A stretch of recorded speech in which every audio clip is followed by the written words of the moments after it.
When was the last time that you asked a new dad how he was doing? Not how's the baby, not how is mom coping, but how are you really? We often picture fathers as the steady anchor, while mothers weather the postpartum storm. But research tells a different story.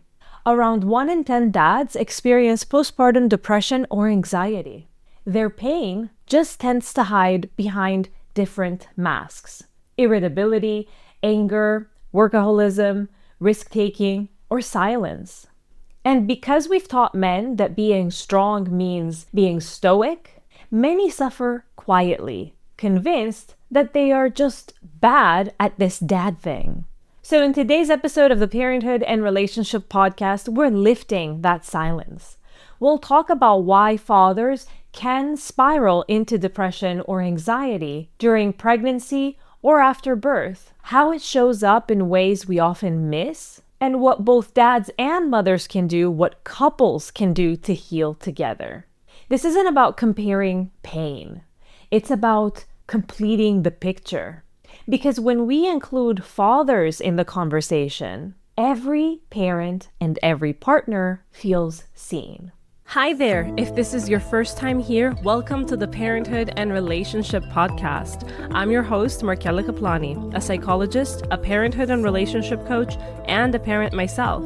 Together, we explore the transformative journey of parenthood and its profound impact on our relationship with ourselves, our partners, and our children, so that we can be present and show up as we envision without having to do more. Let's get into today's episode. So let's start with what we mean by paternal postpartum depression, because this is not just something that happens to mothers. Paternal postpartum depression describes depressive symptoms that appear during a partner's pregnancy or within the first year after birth. About 1 in 10 men experience it, and studies show that it often peaks when the baby is around 3 to 6 months old.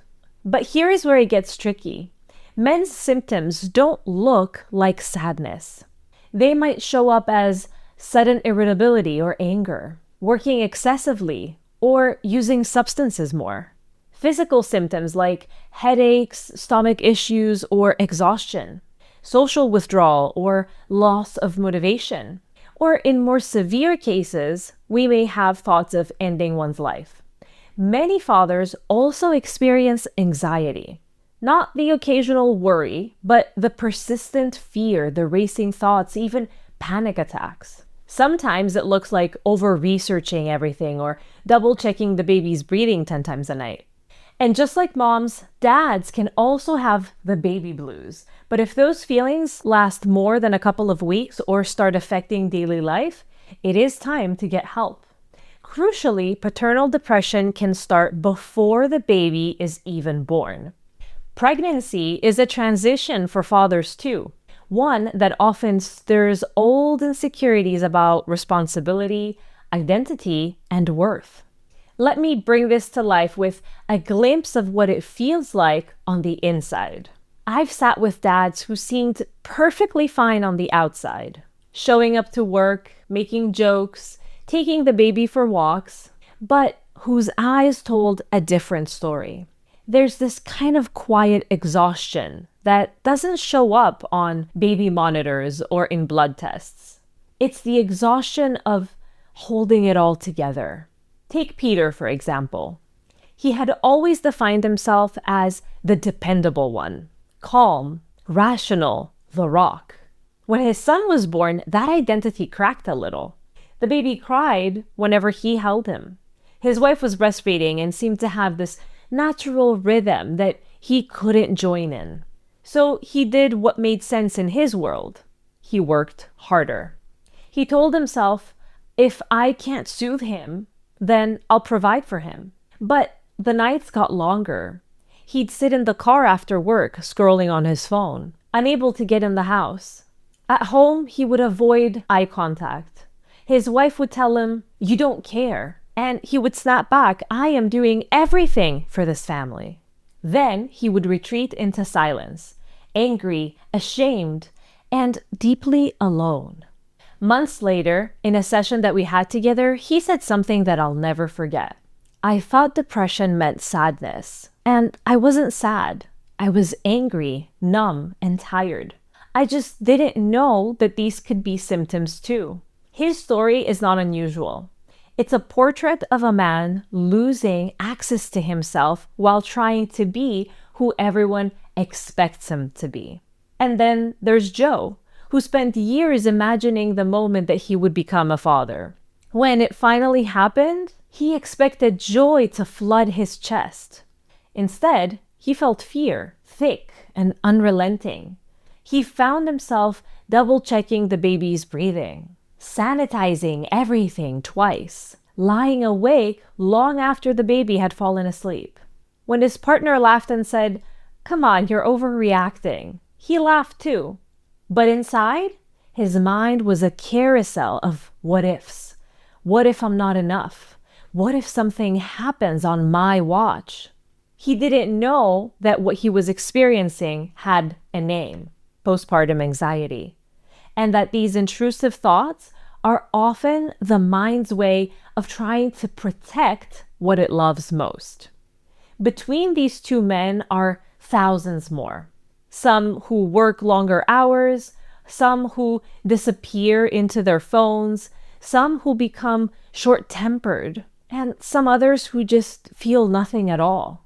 But what ties them together is the same invisible thread. They don't call it depression. They call it failure. Failure to cope, failure to feel happy when they're supposed to, failure to protect or provide in the way they imagined. And the tragedy is that their partners often misread the signs. Withdrawal looks like indifference. Irritability looks like selfishness. Numbness looks like not caring.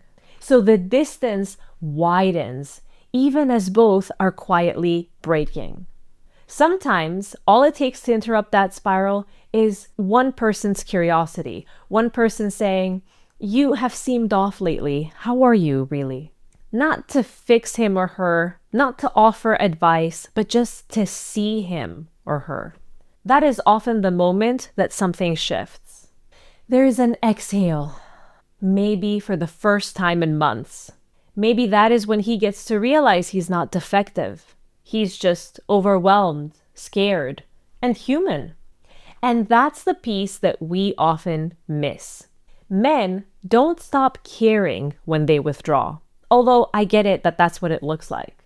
It's because they care so much that they don't know how to carry it.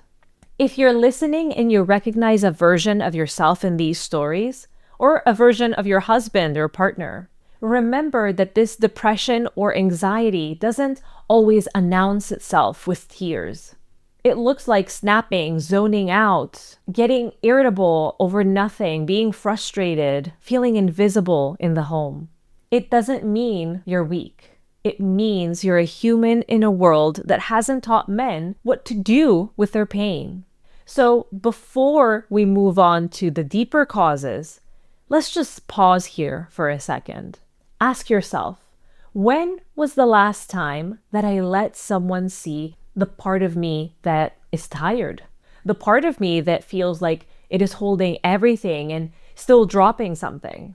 That question alone can be the start of healing. So let's pause here. If father struggles are often unseen, what is really happening underneath? Why do some dads slip into depression or anxiety after a baby is born, when everything on paper says they should be fine? The truth is, it's rarely one thing. It's a perfect storm instead. It's biological, emotional, social, financial, all of these colliding at the same time that a man is told to step up. So for one, there's the unseen biology. We don't talk about this enough. Men's hormones also shift in parenthood. When their partner is pregnant and after the baby is born, testosterone drops, sometimes by as much as 30%. Prolactin and oxytocin rise to prepare him for nurturing. This is nature's way of saying, be here, be tender. But there's a flip side. Low testosterone can bring fatigue, low motivation, even sadness. And because we don't associate these symptoms with fatherhood, men often blame themselves. Why am I so tired? Why can't I get it together? They don't realize that their body is recalibrating for caregiving just like a mother's, only without the societal permission to slow down or to ask for support.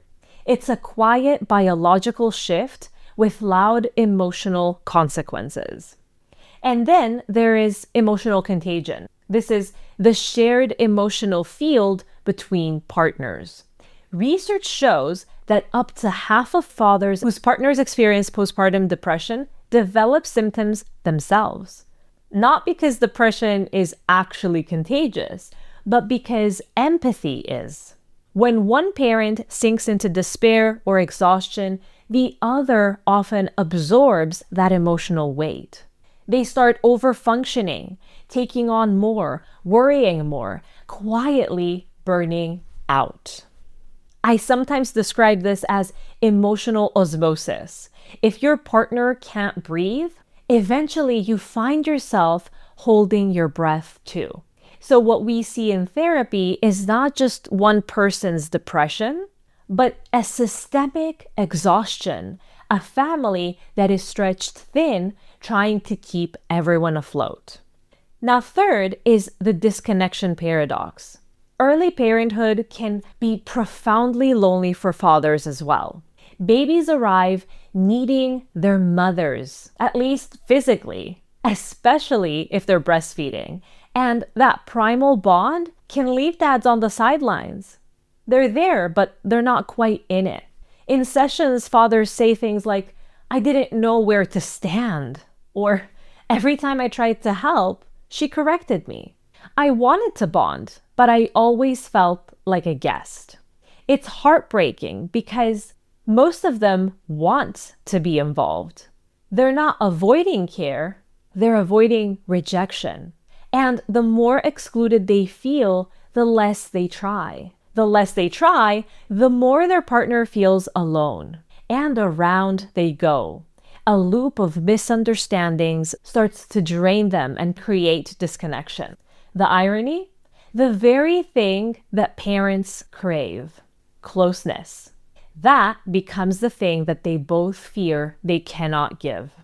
Fourth is the identity crisis. Parenthood reshapes everyone's sense of self, but men are rarely guided through that transformation. We celebrate the provider identity, but we don't prepare them for the identity loss that comes when providing is no longer enough.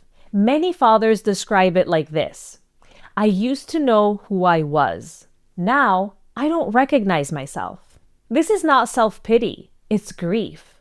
Grief for the freedom that's gone, the relationship that's changing, the man that they thought they would be. But because culture doesn't give men permission to grieve, it gets expressed as irritability, withdrawal, or cynicism. We label it as disinterest, but it's actually mourning. Parenthood isn't about gaining a role. It's about losing an old one, and loss, when unacknowledged, can turn into despair. A fifth cause is the physiology of depletion, and of course, there is this practical side that no one escapes: sleep deprivation. Sleep loss alone can alter mood. It dysregulates hormones, it increases anxiety, it can make the calmest person on edge. Now add the pressure of returning to work, balancing bills, and trying to be there at home. It's a setup for burnout. Fathers often joke about being tired, but underneath the humor is sometimes genuine dysregulation. You cannot pour from an empty cup, from an empty nervous system, yet many dads do, and they break. Sixth is the emotional inheritance. We also have to consider the past. For men who grew up without emotional safety, fatherhood can reopen old wounds. If they never had a father who comforted them or a mother who allowed them to feel, becoming a parent can be confronting. Suddenly, they're holding a baby who depends on them for the very thing they never received: emotional attunement. And their inner child whispers, "I don't know how to do this. No one did this for me." That's not incompetence. It's trauma echoing through generations. When we bring compassion to that truth, healing begins not just for the man, but for the whole lineage. And then, of course, there's the silence of expectations. That is perhaps the most corrosive cause of all, the cultural script. We still glorify stoicism in men, the uncomplaining worker, the one who just gets on with it. That's the good man, the good father. But here's the problem. Silence doesn't make pain disappear. It just buries it until it surfaces as rage, numbness, or distance. When I ask fathers, "Who supports you?" the most common answer I hear is, "No one's ever asked me that before."